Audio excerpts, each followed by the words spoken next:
Like shoots of the olive, may the children of the church be gathered around the table of the Lord.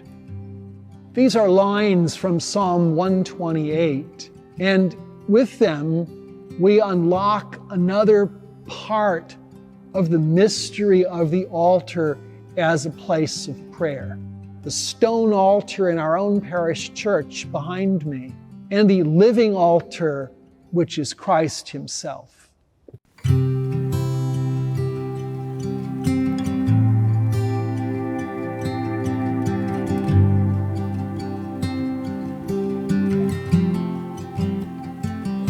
Father Walter Wagner here, perched on the steps of the altar in our parish church, inviting you to recognize with me how truly this is a place of our prayer to God and our prayer with each other.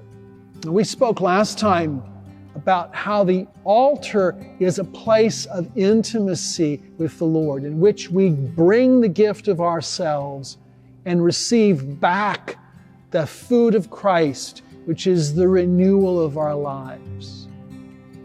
And now we can look at the mystery of the altar as enabling intimacy between us, gathered as members of the church. One of the powerful images of our altar is that you can walk all the way around it. And with its physical structure, it invites each of us to recognize not only that we have a place this close to the living God, but also that everybody else does.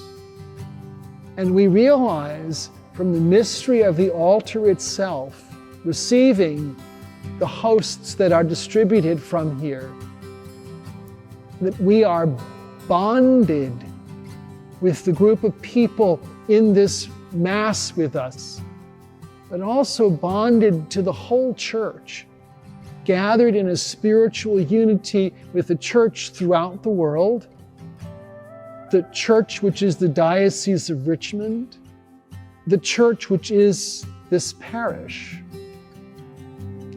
But it's even more complex than that.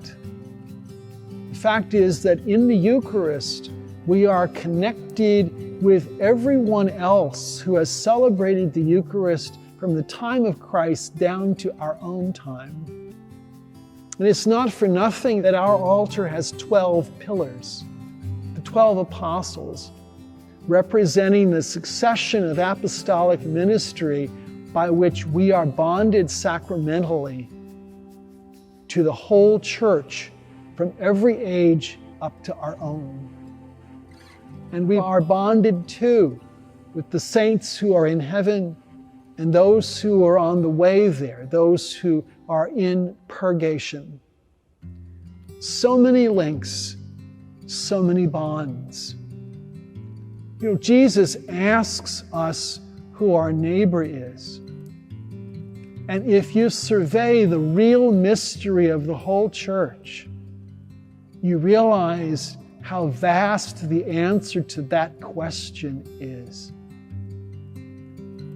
So when you come to the altar, perhaps you feel lonely, perhaps you feel tired, perhaps you feel wounded.